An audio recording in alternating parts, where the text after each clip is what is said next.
वेदों में कहा गया है कि इस ब्रह्मांड को लोकत्रय के नाम से जाना जाता है। सनातन इतिहास में 3 लोकों का वर्णन है, भूरलोक, भुवरलोक और स्वर्गलोक, जो 3 क्षेत्रों का प्रतीक हैं। इन 3 अनुभवों को त्रिलोक कहा जाता है, अर्थात स्वर्ग, मर्त्य और पाताल। लेकिन हमारे शरीर के एनर्जी चक्रास इन ऊपरी, निचले और बीच वाले आयामों से कैसे जुड़े हुए हैं? इन सभी लोकों से ऊपर कौन सा लोक या क्षेत्र है? इन छुपे हुए ब्रह्मांडीय लोकों से जुड़कर हम अपने अंदरूनी ऑरा में बैलेंस कैसे ला सकते हैं? नमस्ते, मैं निर्वी हूँ और एक कॉस्मोस से, और आज मैं आपको सनातन धर्म के 14 लोकों की आंतरिक ब्रह्मांडीय आभा के बारे में बताने आई हूँ। भगवद गीता में उन्हें ऊर्ध्वलोक कहा जाता है, जिसका अर्थ है ऊपरी लोक, मध्यलोक जिसका अर्थ है बीच वाला लोक, और अधोलोक जिसका अर्थ है निचला लोक। हम जो पृथ्वी पर रहते हैं वे मध्यलोक की शुरुआत में हैं, जबकि ब्रह्मा और उनके पुत्र सबसे ऊंचे लोक में रहते हैं, जिसे सत्यलोक कहा जाता है, जहां कॉन्शियसनेस सबसे ज्यादा होती है। ब्रह्मांड के ये 3 मुख्य रियल्म्स 14 अलग अलग डायमेंशंस ऑफ एग्जिस्टेंस में बंटे हुए हैं। 7 ऊपरी लोक जिन्हें व्याहृतियां कहा जाता है और 7 निचले लोक जिन्हें पाताल कहा जाता है। इन सभी में अलग अलग लेवल्स ऑफ कॉन्शियसनेस हैं, ताकि जो कोई भी वहां रहता है वह अपने कार्मिक पाथ्स को जी सके। इसलिए ब्रह्मांड में हर रियल्म का एक यूनिक फंक्शन और पर्पस है, और हर कोई मिलकर एक बड़े सिस्टम का हिस्सा है। जैसे हमारे शरीर के अलग अलग अंग और उनका काम, या अलग अलग उम्र और बैकग्राउंड के लोगों का स्पिरिचुअल डेवलपमेंट। अवेयरनेस के इन विभिन्न स्टेजेस को रिप्रेजेंट करने के लिए वैदिक ग्रंथों में लोक की अवधारणा को पेश किया गया है। वेदांत परंपराएं 14 रियल्म्स का वर्णन करती हैं, और प्रत्येक रियल्म चेतना की एक अवस्था है जो एक इंसान के नेचर में रिफ्लेक्ट होती है। 7 रियल्म्स ऊपर हैं और 7 रियल्म्स नीचे। हम अक्सर हर दिन इन लोकों में आते जाते रहते हैं। ये इस बात पर निर्भर करता है कि हमें क्या सीखने की जरूरत है। एक व्यक्ति किस रियल्म का अनुभव करता है, ये उस फ्रीक्वेंसी पर निर्भर करता है जिस पर वे वाइब्रेट कर रहे हैं। लेकिन अंततः वाइब्रेशन की स्पीड डायरेक्टली कॉन्शियसनेस से जुड़ी होती है, और हिंदू परंपरा और वैदिक ज्ञान के 14 लोक इसकी पुष्टि करते हैं। पूरे ब्रह्मांड का बैलेंस इन रेल्म्स के इंटरकनेक्शन पर निर्भर करता है। जबकि ऊंचे रेल्म्स अपर चाक्रास से जुड़े होते हैं, हमारे बेस चाक्रास इन लोअर डायमेंशंस की एनर्जीज और सिड्डिस से जुड़े होते हैं। दूसरे शब्दों में, पृथ्वी के नीचे छिपे हुए सभी ज्यूल्स और ट्रेजर्स, जहां सूर्य का प्रकाश नहीं पहुंचता है, हमारे अंदरूनी शक्ति को रिप्रेजेंट करते हैं। अपनी इनेट एबिलिटीज के कारण हम अपनी खुद की भौतिक वास्तविकता बना सकते हैं और चेतना के अधिक सूक्ष्म स्टेट्स या अनुभव के डिमेंशंस तक पहुंच सकते हैं। धार्मिक दृष्टिकोण से हमें हाइज की सराहना करने के लिए लोज से गुजरना पड़ता है। यह याद रखना बहुत जरूरी है कि जीवन में उतार चढ़ाव आते रहते हैं, और गिरना ठीक है जब तक कि हम वापस उठ रहे हैं। ये 7 ऊपरी लोक, जिन्हें व्याहृतियां भी कहा जाता है, एक हायर लेवल ऑफ अवेयरनेस को रिप्रेजेंट करते हैं। ये जागृत अवस्था से शुरू होते हैं और आध्यात्मिक ज्ञान के डिफरेंट स्टेजेस से गुजरते हुए तब तक चलते हैं जब तक ऋषि समाधि तक नहीं पहुंच जाते। तो इसकी शुरुआत होती है भूरलोक से, यानी पृथ्वीलोक, भूवरलोक, फिर स्वर्गलोक, महरलोक, फिर जनलोक, फिर तपलोक और फिर सत्यलोक, जिसे ब्रह्मलोक भी कहा जाता है। सबसे पहले ये 7 ऊपरी लोक आते हैं।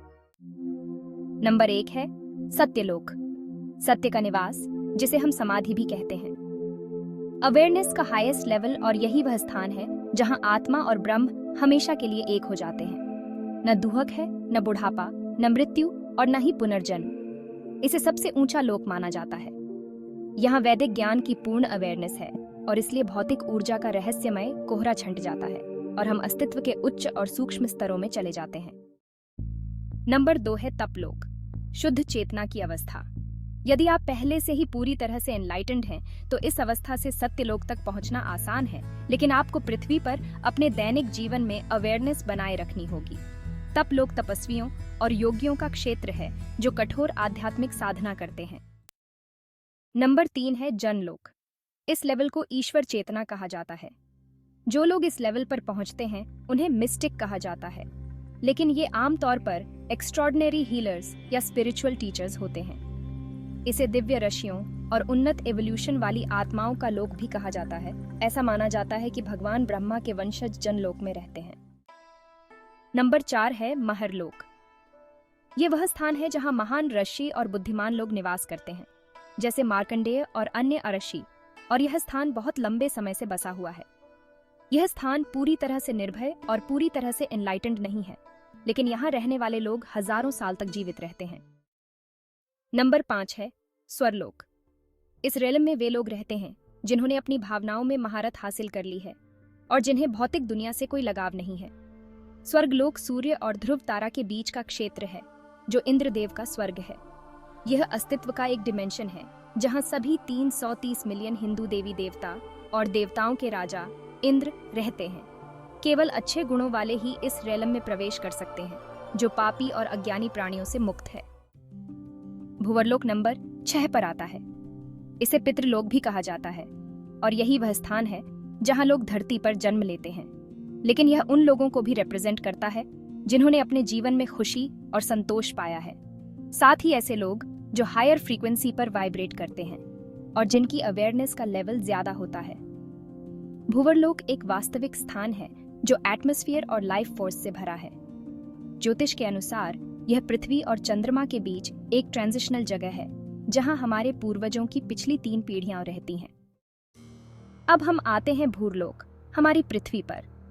यहीं पर मनुष्य रहते हैं, कर्म करते हैं और अच्छे और बुरे दोनों का सामना करते हैं। भूरलोक अलग है क्योंकि यहाँ आत्मा को कर्मों, डिसीजंस और पुनर्जन्म के माध्यम से विकसित होने का अवसर मिलता है। यहीं से आध्यात्मिक विकास की यात्रा शुरू होती है, इसलिए यह आत्मा की प्रगति के लिए बहुत महत्वपूर्ण है। मनुष्य को अपने डिसीजंस लेने का अधिकार है और अपने कार्यों से वे ऊपरी लोकों में जा सकते हैं या निचले लोकों में, यह उनके कर्मों पर निर्भर करता है। अब हम जानेंगे। ये हैं 7 निचले लोक। ये निचले रियल्म्स चेतना की वे अवस्थाएं हैं जहां सबसे अमीर लोग एक ऑपुलेंट मटीरियलिस्टिक लाइफस्टाइल का आनंद लेते हैं, लेकिन उनमें कोई स्पिरिचुअल इंसाइट नहीं होती है। पुराणों में इन रियल्म्स को अंधेरे, सूर्य रहित रियल्म्स या पाताल लोक कहा जाता है। यह अतल है, वितल, सुतल, तलातल, महातल, रसातल और पाताल लोक। अस्तित्व के ये सभी डिमेंशंस पूरे ब्रह्मांड में फैले हुए हैं। सबसे पहले अतल लोक। यहाँ बाला राज करता है। वह 3 प्रकार की स्त्रियां बनाता है, जिद्दी, कामुक और दुष्ट। ये महिलाएं जो ऐसी भावनाओं का प्रतिनिधित्व करती हैं जो इच्छाओं को जगाती हैं, बुद्धि पर हावी हो जाती हैं और हमें इमेच्योर, एंग्शियस और डिससैटिस्फाइड बनाती हैं। लोगों को इस बात का एहसास भी नहीं होता है कि उनकी इच्छाओं के पीछे उनका ईगो है। अतल लोक एक निचला लोक है जो भौतिक सुखों और भोग से जुड़ा है। दूसरा है वितल लोक। इस लोक में रहने वाले लोग इग्नोरेंस में जी रहे हैं। वे आम तौर पर सफल होते हैं, लेकिन वे आध्यात्मिक विकास से इतने दूर हैं कि उन्हें विश्वास नहीं होता कि यह अस्तित्व में है। हालांकि वे बुरी ताकतों के बारे में जानते हैं, लेकिन वे उन्हें नजरअंदाज कर देते हैं क्योंकि उन्हें लगता है कि यह सब चल रहा है। ऐसा माना जाता है कि वितल लोक शक्तिशाली सर्पेंट्स और नागों का निवास स्थान है। नंबर 3 है सुतल लोक। यह असुरों का लोक है जो देवों का विरोध करते हैं, लेकिन दयालु राजा बलि महाराज द्वारा शासित। इस लोक में लोग अपनी गलतियों से सीख सकते हैं। यहाँ हम देखते हैं कि भगवान विष्णु बलि को इंद्र से भी अधिक धन से सम्मानित करते हैं और राजा भगवान के प्रति गहरी भक्ति रखते हैं। नंबर 4 है तलातल लोक। यह दानव का घर है जिसे माया भी कहा जाता है, जिसके नाम का अर्थ है इल्यूजन। यह दानव सांसारिक सुखों में हमेशा प्रसन्न रहता है, लेकिन वह कभी भी आध्यात्मिक सुख प्राप्त नहीं कर सकता। चेतना की इस अवस्था में वास्तविकता का सत्य छिपा होता है क्योंकि यह उनकी समझ से परे है। नतीजतन यहाँ के लोग जिद्दी, झगड़ालू और अड़ियल हो जाते हैं। नंबर 5 है महातल लोक। यहाँ लाखों फनों वाले बड़े बड़े सांप रहते हैं और जो हमेशा क्रोध और बेचैनी में डूबे रहते हैं। इस लोक में अपनी इच्छाओं और भावनाओं पर नियंत्रण रखना असंभव है। लोग हर तरह के प्रलोभनों में फंस जाते हैं, जिससे उनकी आध्यात्मिक प्रगति रुक जाती है। यह नागलोक है। नंबर 6 है रसातल लोक। यहाँ दुष्ट राक्षस रहते हैं जो हमेशा देवताओं से युद्ध करते रहते हैं। यह मन की वह अवस्था है जहाँ लोग खुद को कंट्रोल नहीं कर पाते हैं और जो मन में आता है वही करते हैं, सही हो या गलत। रसातल एक अंधेरी और डरावनी जगह है जहाँ शक्तिशाली राक्षस, असुर और सांप रहते हैं। नंबर 7 है पाताल लोक। यह अवेयरनेस का सबसे निचला लेवल है। यहाँ के निवासी शत्रुता, डिस्डेन और क्रोध से भरे हुए हैं। यह सर्पेंट्स, नागों और बुरी ताकतों से जुड़ा है।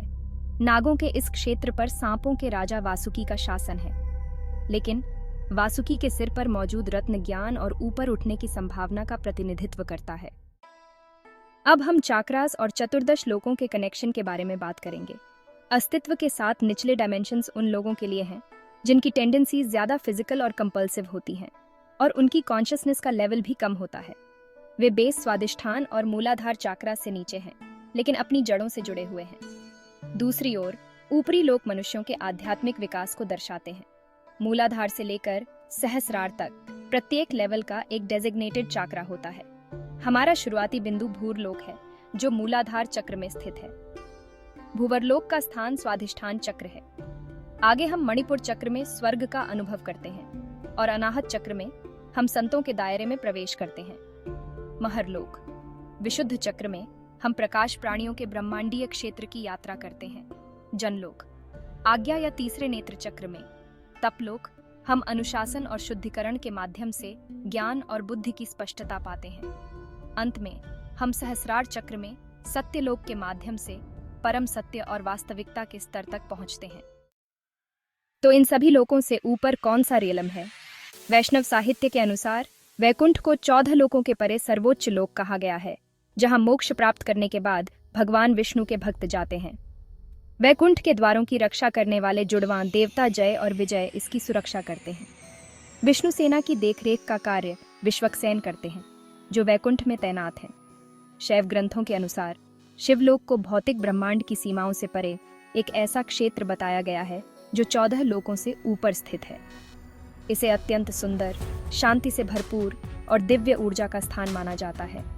शिवलोक को हिमालय में स्थित पवित्र कैलाश पर्वत के शिखर पर भी कहा गया है, जिसे भगवान शिव का पवित्र निवास माना जाता है, जहां वे अपनी पत्नी पार्वती देवी और अपने पुत्रों श्री गणेश और कार्तिकेय के साथ निवास करते हैं। इस प्रकार हम कह सकते हैं कि 14 लोक या चतुर्दश लोक आत्मा के आत्म साक्षात्कार की यात्रा में चेतना की विभिन्न अवस्थाएं या अस्तित्व के विभिन्न आयाम हैं। ये लोक चेतना के विभिन्न स्तरों को दर्शाते हैं और हमारे ऊर्जात्मक प्रणाली में अच्छे और बुरे ही अवस्थाओं से बने होते हैं। ऊपरी 7 लोक संतुलन, खुशी और अपने परिवेश के साथ संपूर्ण या लगभग संपूर्ण एकता का अनुभव कराते हैं। दूसरी ओर निचले 7 लोक असंतुलन और कलह की अवस्थाओं को दर्शाते हैं। जब आपके ऊर्जा केंद्र खुले और संतुलित होते हैं तो आप भावनात्मक, मानसिक और शारीरिक रूप से अच्छा महसूस करते हैं। लेकिन जब आपके चक्र असंतुलित होते हैं तो आप अचेतन, असंतुष्ट और दुखी महसूस करते हैं। फिर भी यदि आप लोकों के बारे में जानते हैं तो आपको यह समझने में मदद मिल सकती है कि आप दुखी क्यों हैं या दुर्भाग्य का सामना क्यों कर रहे हैं। और एक बार जब आपको समस्या का पता चल जाता है तो आप समाधान पर काम करना शुरू कर सकते हैं। देखने के लिए धन्यवाद। ऐसी और भी कहानियों के लिए जुड़े रहें और भगवान की कृपा से धन्य रहें।